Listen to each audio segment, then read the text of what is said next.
Welcome back to the Lost Artistry Lash channel. Today, Caitlin is taking Bianca's set from this to this, and we'll be walking you through the entire process from start to finish. So let's get into it.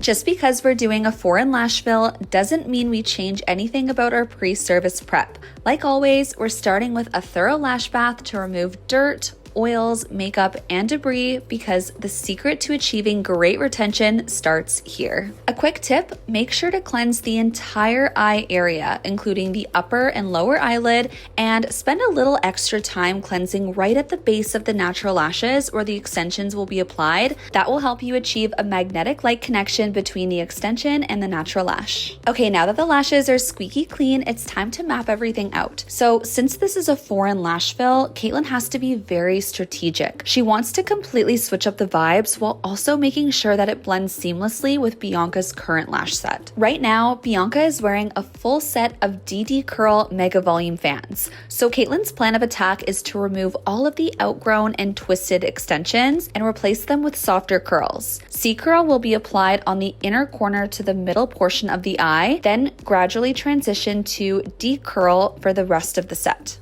Now, you might be wondering, how are C, D, and DD curl all going to blend together? Blending different curls is much easier than it seems. In this case, the key is to evenly disperse the softer curls throughout the set. And since we're removing outgrown DD curls in every section, it naturally creates space to introduce those softer curls. And when Bianca comes back for her next fill, most of those DD curl lashes will have naturally shed, allowing the new style to gradually take over. No full removal required. So before we get into lashing, we're going to remove any outgrown extensions that could potentially throw off the set. We're looking for lashes that have grown more than 3 to 4 millimeters away from the lash line, lashes that are twisting or growing in different directions, and any fans that have closed up as well, since we'll be working with all open fans. Now, let's take a look at the tweezers Caitlin is using because she specifically chose these for her removal process. She's working with Handmade Artistry's Down to Fan tweezer, which is this one right here, and the microfiber BFF tweezer, which has a serrated inside that allows the tweezer to grip the lashes much better than any smooth tip tweezer ever could. This tweezer is also super low tension, so it prevents wrist and hand strain over time, which is crucial for keeping us in the lash industry for the long run. Now that we've removed all of those outgrown extensions, it's time to get lashing. Caitlin's strategy for this set is to start with the inner corners first. So for one, inner corners are usually the most challenging, so it's nice to get those out of the way right at the beginning. And two,